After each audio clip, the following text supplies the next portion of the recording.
Hello everyone, स्वागत है आप सभी का एक बार फिर से एक बहुत इंपॉर्टेंट वीडियो में, जो कि है साइकोलॉजी के गेस्ट पेपर से रिलेटेड। बहुत से लोगों के मैसेज आ रहे थे इससे रिलेटेड कि आप प्रेडिक्शन पेपर कब ला रहे हो। तो फाइनली आज आपका इंतज़ार ख़त्म होता है। तो जो 2 और 3 जून को फर्स्ट ईयर वालों का साइकोलॉजी का पेपर है, उसके कुछ इंपॉर्टेंट क्वेश्चन के बारे में यहाँ पे हम बात करेंगे। और चैनल पर नए हैं तो चैनल को सबसे पहले सब्सक्राइब कर लो, ताकि जो भी नई वीडियोस आएँ वो आप तक लगातार पहुंचती रहें। तो इसमें हम बात करेंगे जो फर्स्ट ईयर में है, जिनका सब्जेक्ट साइकोलॉजी है, उनके लिए मैं गेस्ट पेपर यहाँ पे लाया हूँ। 8 से 10 क्वेश्चन मैं आपको बताऊँगा। उम्मीद है कि इसी में से सभी क्वेश्चंस आ जाएंगे। लेकिन जैसा कि मैं हर बार कहता हूँ कि सिर्फ इसी पे डिपेंडेंसी मत दिखाया करो। अब ये क्वेश्चन जो मैं बता रहा हूँ उसको तो पढ़ना ही है आपको, उसको नहीं छोड़ना है। लेकिन साथ ही साथ जो आपको इम्पोर्टेंट लगे, आपकी प्रिपरेशन खुद की भी होनी चाहिए। और अगर आप लास्ट 3 ईयर के प्रीवियस ईयर क्वेश्चन पढ़ रहे हो तो सभी क्वेश्चंस वहीं से आएंगे। आपको किसी की ज़रूरत नहीं पड़ेगी, ना ही मेरी पड़ेगी, ना ही किसी और की। सिर्फ आप 3 साल के अगर प्रीवियस ईयर क्वेश्चन कर लेते हो तो उतना आपके लिए सफिशिएंट रहेगा पूरा पेपर सॉल्व करने के लिए, क्योंकि हर बार क्वेश्चन वहीं से रिपीटेड होते हैं। ऐसा नहीं कि सिर्फ साइकोलॉजी में, सभी सब्जेक्ट जितने भी यहाँ पे हैं सभी क्वेश्चंस रिपीटेड हो के आते हैं। अगर आप 3 साल के कर लेते हो तो उतना बहुत है आपके लिए, मोर देन सफिशिएंट है लास्ट अगर 3 ईयर की आप पेपर कर लेते हो तो चलिए यहाँ पे हम बात करते हैं जो कि हमारा क्वेश्चन रहेगा। 8 से 10 क्वेश्चन मैं आपको बताऊंगा। बाकी आप जो आपको इम्पोर्टेंट लगता है आप अपने से भी पढ़िए, और जो मैं बता रहा हूँ उसको तो पढ़ना ही है। तो जो सबसे पहला ही क्वेश्चन होता है वो होता है साइकोलॉजी से related. What is psychology. And इसी तरीके से 2-3 क्वेश्चन हर बार बदल के आता है। तो मैं इससे रिलेटेड 3 आपको बहुत इंपॉर्टेंट क्वेश्चन बताऊंगा, जिसमें से एक तो 100% आने के पूरे चांसेस आपके रहेंगे।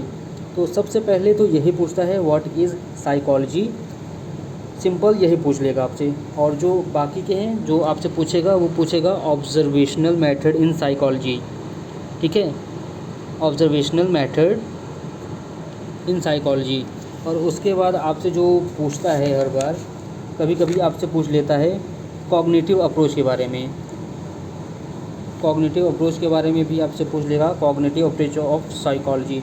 और जो तीसरा सबसे इम्पॉर्टेंट हो जाता है psychology as a science. How can psychology, पूरा क्वेश्चन ध्यान से सुनिएगा, how can psychology is viewed as a science, psychology be viewed as a science. तो इस 3 में से क्वेश्चन जो मैंने आपको 3 बताया, इसमें से एक क्वेश्चन 100% गारंटी है कि आएगा। जो मोस्ट इम्पॉर्टेंट है वो साइकोलॉजी एज अ साइंस पूछता है और कॉग्निटिव पूछता है। तो अगर आप इन तीनों को अच्छे से प्रिपेयर कर लेते हो तो यहाँ से आपके एक लॉन्ग आंसर आपका तैयार हो जाता है। बाकी हम अदर क्वेश्चंस पे चलते हैं। एंड जो दूसरा क्वेश्चन हमारा हो जाता है यहाँ पे, briefly describe major division of the central nervous system. ये सभी प्रीवियस ईयर से ही रिलेटेड क्वेश्चन हैं। और तीसरा क्वेश्चन यहाँ पे आप देख सकते हो, what is meant by perception, briefly describe the molecular cues of depth perception. ये सभी लॉन्ग आंसर है। आपको इसका जो आंसर रहता है वो 300 वर्ड्स में देना रहता है, 300 प्लस वर्ड्स में देना रहता है। 300 से कम में दोगे तो थोड़े मार्क्स आपके कटेंगे। अगर 300 के ऊपर आप लिखते हो तो यहाँ पे मतलब आप फुल लेंथ में जितना कंपलसरी रहता है उतने वर्ड लिमिट में आपने आंसर लिखा है। बाकी आपने कैसा लिखा है उसके ऊपर आपको मार्क्स मिलेंगे। 3 पेज कहें तो मतलब लगभग आपका 3 से 4 पेज हो जाता है ईजिली। और उसके बाद नेक्स्ट क्वेश्चन यहाँ पे हम देखें जो कि है ऑपरेंट कंडीशनिंग से, describe the main principles of operant conditioning. उसके बाद नेक्स्ट क्वेश्चन हम देखेंगे। उसके बाद जो है यहाँ पे briefly describe the nature and types of long term memory. यहाँ पे मैं कहूँगा सिर्फ आप लॉन्ग टर्म मेमोरी पे मत पढ़ना, मेमोरी पूरा ही इम्पोर्टेंट है आपके लिए।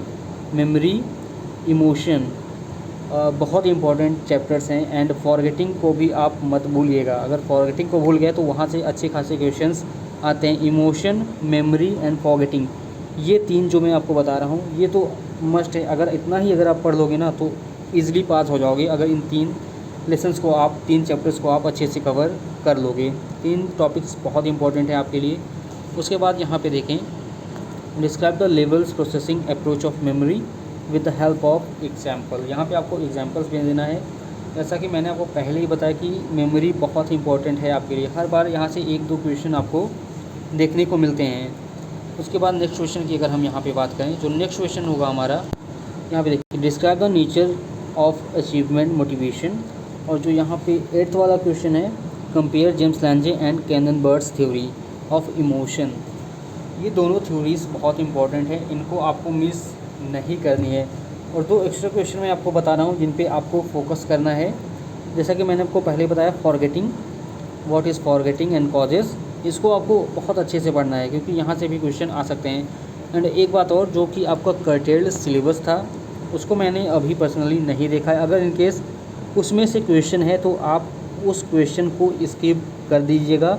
उसके अलावा जो भी आपके चैप्टर्स हैं जो कि सिलेबस के पार्ट हैं, उनमें से आप कोई क्वेश्चन आप अलग से तैयार कर लीजिएगा। तो यहाँ पे 8 क्वेश्चन, लगभग 8 से 9 क्वेश्चन मैंने आपको बताए हैं। 1-2 क्वेश्चन जो मैंने बताए फॉरगेटिंग आपको अच्छे से पढ़ना है।